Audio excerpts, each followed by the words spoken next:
नमस्कार, मैं हूं मुदिता बिष्ट और आप देख रहे हैं न्यूज स्टेट का डिजिटल प्लेटफॉर्म। केरल के वायनाड में भीषण बारिश के बीच लैंडस्लाइड यानी भूस्खलन हुआ है। हादसे के बाद 100 से ज्यादा लोग यहां पर फंस गए हैं। लोगों को बचाने के लिए बड़े पैमाने पर रेस्क्यू ऑपरेशन चलाया जा रहा है। स्वास्थ्य मंत्री वीना जॉर्ज के मुताबिक अब तक 50 से ज्यादा लोगों की यहां पर मौत हो चुकी है, जिसमें कुछ बच्चे भी शामिल हैं। रेस्क्यू ऑपरेशन के लिए सेना के साथ साथ नेवी को भी ग्राउंड पर भेजा गया है। वहीं लोकसभा में विपक्ष के नेता यानी एलओपी और कांग्रेस सांसद राहुल गांधी ने वायनाड में हुए लैंडस्लाइड का जिक्र किया है और केंद्र सरकार से हर संभव मदद की अपील की है। आइए चलिए पहले सुनते हैं राहुल गांधी ने सदन में क्या कुछ कहा है। Early this morning, Wayanad was hit by several devastating landslides.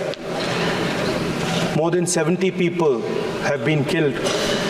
Mundakai village has been cut off, and the devastating loss of lives and extensive damage is yet to be assessed due to the scale of the tragedy.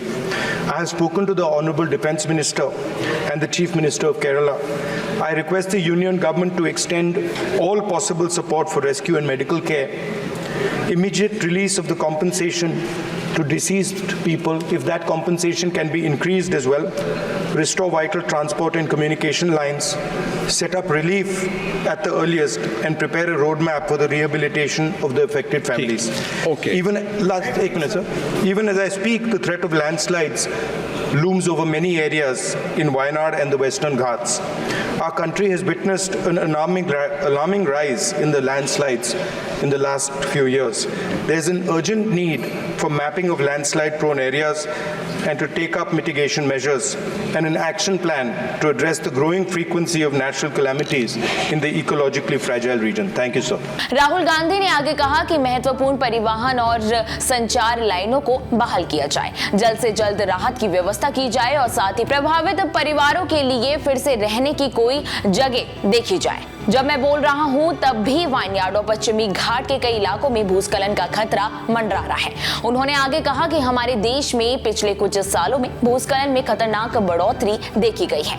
भूस्खलन प्रभावित इलाकों की mapping करने और परिस्थिति की रूप से कमजोर इलाके में प्राकृतिक आपदाओं की बढ़ती फीसदी का कम करना यहाँ पे बहुत ही ज्यादा जरूरी हो चुका है। वहीं कांग्रेस के जनरल सेक्रेटरी केसी वेणुगोपाल ने क्या कुछ कहा है, आइए चलिए जानते हैं। उन्होंने कहा कि हम वायनाड जाने की तैयारी कर रहे हैं। राहुल गांधी और प्रियंका गांधी के साथ वहां जाने की तैयारी की जा रही। जानकारी के मुताबिक राहुल गांधी, प्रियंका गांधी और केसी वेणुगोपाल कल यानी 31 जुलाई को वायनाड के दौरे पर जाएंगे।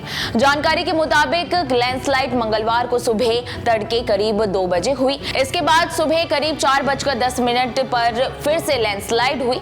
लैंडस्लाइड के चलते करीब 100 से ज्यादा लोग यहां पर मलबे में फंस गए हैं, जिन्हें बाहर निकालने के लिए रेस्क्यू ऑपरेशन अभी चलाया जा रहा है। रेस्क्यू ऑपरेशन की प्रगति के साथ मरने वालों का आंकड़ा और भी ज्यादा हो चुका है। वहीं हादसे की भयावहता देखते हुए सेना से रेस्क्यू ऑपरेशन का अनुरोध किया गया था, जिसके बाद सेना ने 4 टुकड़ियां जुटाई हैं। इसमें 122 इन्फेंट्री बटालियन की 2 टुकड़ियां और कन्नूर के डीएससी सेंटर की 2 टुकड़ियां शामिल हैं। बचाव अभियान के लिए अब तक तैनात सेना की कल संख्या लगभग 225 हो चुकी है, जिसमें चिकित्सा कर्मी भी शामिल हैं। फिलहाल इस वीडियो में इतना ही। देश दुनिया की तमाम बड़ी खबरों के लिए आप हमारे साथ बने रहें और देखते रहें न्यूज स्टेट। न्यूज नेशन अब व्हाट्सएप पर खबरों की ताजा अपडेट के लिए न्यूज नेशन के इस क्यूआर कोड को स्कैन करें।